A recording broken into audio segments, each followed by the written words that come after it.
இன்றைய வாஸ்து பகுதியில் ஒரு மகன் அம்மா அப்பா பேச்சை கேட்கவில்லை, அண்ணன் பேச்சை கேட்கவில்லை, படிக்கவும் இல்லை, சரியாக திருடுறது ஆரம்பிக்கிறான், வீட்டில் கலாட்டா பண்ணுறான், போதைக்கு அடிமையாகிறான்.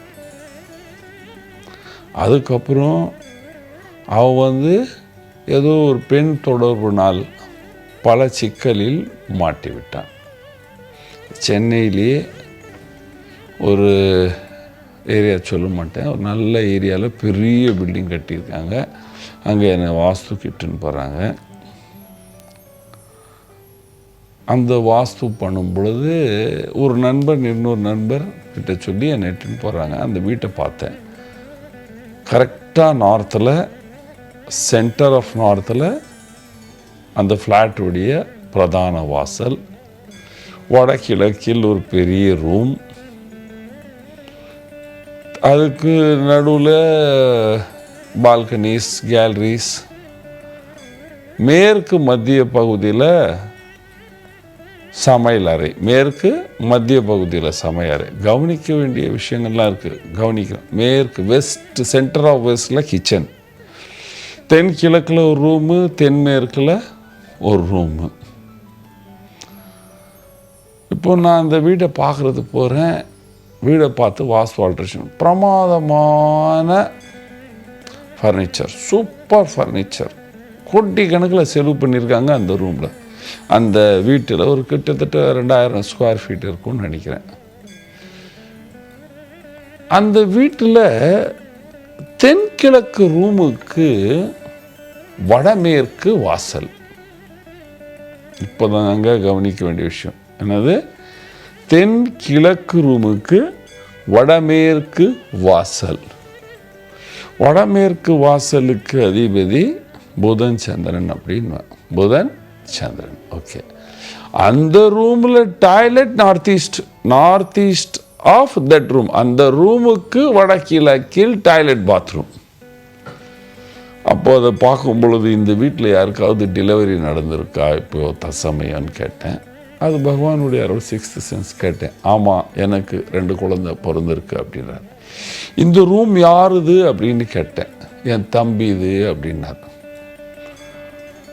நல்ல பெரிய போதைக்கு அடிமையாக இருப்பானே அப்படின்னு கேட்டேன். சார் என்ன சார் சொல்கிறீங்க, வெளியே வாங்க, ஹாலில் உட்காந்து பேசலாம் அப்படின்னு வந்தாங்க. உட்காந்து பேசுகிறேன். உங்கள் அப்பாவும் இந்த வீட்டில் இருக்கிறது இல்லையான்னு கேட்டேன். இல்லை சார், அவர் மாதத்தில் ஒரு 2-3 நாள் தான் வீட்டுக்கு வருவார், வாழ்க்கை ஃபுல்லாக அவங்க ஜெயின்னு, அவர் கோயில்லையே இருப்பார், அவங்க குருக்கெல்லாம் சேவை செய்வார் அப்படின்ட்டார். ஓஹோ அப்படியா, அந்த ரூம் யாருது, என் தம்பி இதுன்னா. உங்கள் தம்பிக்கு போதை அடிமையாகி திருடுற பழக்கம் இருக்கா, ஏதாவது போதைக்கு அடிமையாகி எங்கேயாவது ட்ரக் அடி சென்டர்லேயோ ஜெயிலையோ போய் மாட்டிக்கிட்டானான்னு கேட்டேன். சார், அவன் ட்ரக் அடிக்ட் ஆகி என் கடையிலேயே தங்கத்தை திருடி, அதுக்கப்புறம் ஒரு பெண்ணுடைய மோகத்தில், அந்த பெண் இவர்லேருந்து 15-16 வயசு கூட, சவுத் இந்தியன் லேடி, கல்யாணம் ஆகி அந்த அம்மாவுக்கு ஒரு 12-15 வயசில் குழந்த. இவர் அந்த அம்மா பின்னால் ஓடிட்டார். இவங்க போலீஸில் கம்ப்ளைண்ட் பண்ணி அந்த தங்கமும் அந்த பையனும் ரிகவர் பண்ணுறாங்க. அதுக்கப்புறம் ட்ரக் எடிட் சென்டரில் விட்டுட்டு வராங்க. இதுக்கு என்ன காரணம் பாருங்கள். உங்கள் வீட்டில் ஒரு மகனுக்கு கல்யாணம் நடக்கவில்லை என்றால் அந்த பையனை, அந்த மகனை தென்கிழக்கில் படக்கு சொல்லாதீர்கள். தென்கிழக்கில் கல்யாணம் ஆகாதவர்கள் படுத்தால் தூக்கம் சரியாக வராது. அதுக்கப்புறம் அந்த ரூமுக்கு வடகிழக்கில் பாத்ரூம் இருந்தால் போதைக்கு அடிமையாகிறது, மனநோய் வர்றதுக்கு காரணமாக இருக்கும். ஏனென்றால் அக்னேயம் சூடு, அக்னேயத்துக்கு வடகிழக்கில், அக்னேயத்துக்கு வடகிழக்கில் டாய்லெட் பாத்ரூம் இருந்ததுன்னா அந்த வீட்டில் அந்த ரூமில் ஈசானியம் கெட்டுப்போகும். அந்த ரூமில் ஈசானியம் கெட்டு போனால் மூளை வேலை செய்யும். அதுக்கப்புறம் கவனிக்க வேண்டிய அந்த ரூமுக்கு வடக்கு திசையில் வடக்கு திசையில் வடமேற்கு வாசல், வடக்கு திசையில் வடமேற்கு வாசல் சந்திரன் புதனுடைய ஏரியா. சந்திரன் புதன் எப்பொழுது ஒன்றா சேர்ந்தால் அந்த ரூமில் பிரதான வாசல் இருந்தால் அவர்களுக்கு வாரிசு பொறுக்காது அப்படின்னு சொன்ன, பொறந்தாலும் பெண் குழந்தை பொறுக்கும். ஆனால் திருமண வயதில் இருக்கின்ற பசங்க அங்கே படுத்தாங்கன்னா அவங்களுக்கு ஏதாவது ஒரு போதைக்கு அடிமை ஆகிறதுக்கு வாய்ப்புகள் இருக்கின்றது. போதைக்கு அடிமையாகின்ற பழக்கம் வந்துவிடும். இதில் இன்னொரு முக்கியமான காரணத்தை கவனிக்கணும். வீட்டுக்கு மத்திய பகுதியில் சமையலறை, மத்திய பகுதியில் மேற்கு திசையை பார்த்த சமையலறை. எப்பொழுதுமே சொல்கிறேங்க, வீட்டுக்கு மேற்கு திசைக்கு மத்திய பகுதிக்கு அதிபதி பகவான் சனி பகவான்.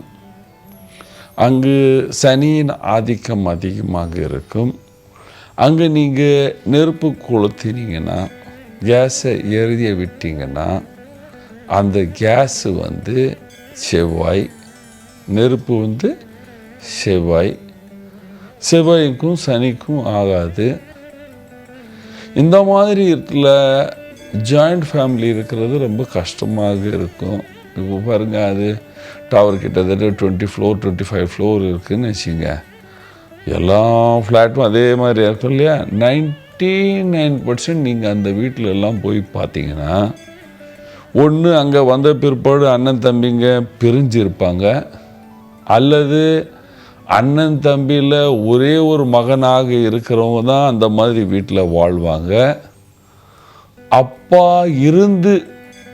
அப்பா அந்த ஃப்ளாட்டுக்கு சவுத் வெஸ்டில் படுத்தாருன்னா மாத்திரமே அந்த வீட்டில் இருக்க முடியும். அல்லது வடகிழக்கில் போய் எல்லாம் இருந்துட்டாங்கன்னா ஒன்று அவருக்கு ஆயுள் முடியுதுன்னு அர்த்தம், அல்லது அவங்க ஏதாவது ஒரு ஆசிரமோ இல்லைன்னா எங்கேயாவது சுற்றுறதோ வீட்டில் கம்மியாக இருக்கிற மாதிரி வாய்ப்புகள் உருவாகும். இதெல்லாமே தான் மனநோய்க்கு காரணம். அதாவது நம்ம சாப்பாடு செய்யும் பொழுது இவனுக்கும் தண்டை சோறு போடணுமா, இவன் எப்போ ஒளிறான், இந்த மாதிரி மனம் இருந்ததுன்னா வீட்டில் சண்டை நடக்கும், பிரச்சனை நடக்கும், மனநோய் வரும். அப்பொழுது தென்கிழக்கு ரூமில் திருமணம் ஆகாத எந்த மகனோ மகளோ படுத்தாங்கன்னா அவங்க 100% போதைக்கு அடிமையாகி விடுவார்கள். எப்பொழுதுமே முடிஞ்ச அளவுக்கு திருமணம் ஆகாத ஆண் பெண்களுக்கு கிழக்கு தென்கிழக்கில் ரூமை கொடுக்கக்கூடாது. வடமேற்கில் படுக்கிற ரூம் கொடுக்கணும். ட்ரக்கு போதைக்கு அடிமை ஆகக்கூடாது என்றால் வீட்டுக்கு ரூமுக்கு வடக்கு திசையில் வடமேற்கு வாசல் இருக்கக்கூடாது. இது இல்லாமல் இருந்தால் நீங்கள் எல்லோரும் சந்தோஷமாக சுகமாக வாழ்வீர்கள். நன்றி, வணக்கம்.